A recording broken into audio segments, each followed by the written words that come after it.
One of the great things about India is this tremendous interest in education. People talk about it all the time. Most parents aspire for this for their children. And so I think it's a great foundation we have as a country. In my experience growing up here, I think there's a lot of emphasis on spending time on the books and learning things academically.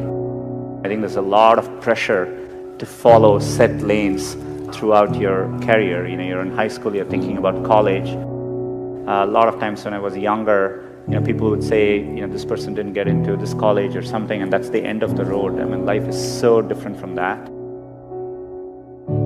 I get surprised people start preparing for IIT in their 8th grades. That's a bit shocking to me. I get very surprised people come to IITs and immediately they are thinking about IIMs and so on. The US, for example, most students don't choose their majors till their final year. So people explore different things and find what they're really passionate about. The way I dealt with these things was try and feel what I really enjoy doing and pursue that.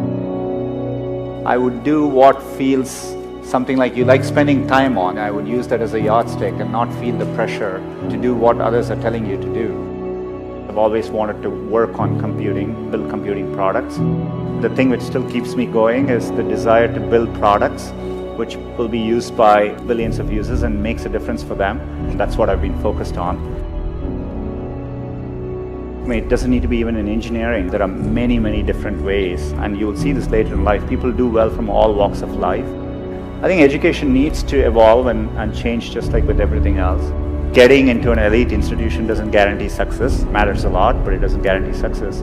I would like to see people value creativity, value experience of doing things, taking risks. It is important to be well-rounded. I would encourage people to try different things, take some risks, follow their passions a little bit more, enjoy what you're doing. And what matters most is loving what you're doing and trying to do well at it. So I think if you follow your heart and do what you like, you will always do much better. It's worthwhile taking risks and trying to do something you're really excited by. And if the first attempt you don't do it, you can try again, and things tend to work out in the long run. If you work on really difficult things, you're better off because you have no competition. Others aren't working on that difficult a problem. Even if you fail, you end up doing something great in the process. You want to aim high enough that you fail a few times. I think that's the natural part of the process. Setbacks actually don't matter. In Silicon Valley, part of the reason so many people start up a company is starting up a company and even having failed, you can wear it like a badge of honor. And I think that's important. Culturally, risk is rewarded. So I think it's important to keep your hopes, keep your dreams, and try to follow them. Most of how life plays out is up to you, not up to what happens outside of you. And I think it's important to keep that in mind and take the long-term view. Some point in your life, you have to work with people where you feel a bit insecure, because that means you're working with people who are better than you and who are pushing you. If you actually feel very secure in what you do, it means you're doing something comfortable and you're not pushing yourself. There are many, many times I've felt working with people in a group, am I doing enough? These people seem much better than me, and I think it's an inherent part of learning. And as a leader, I think it's really important to build organizations where people actually want to work together and trusting them to doing the right thing.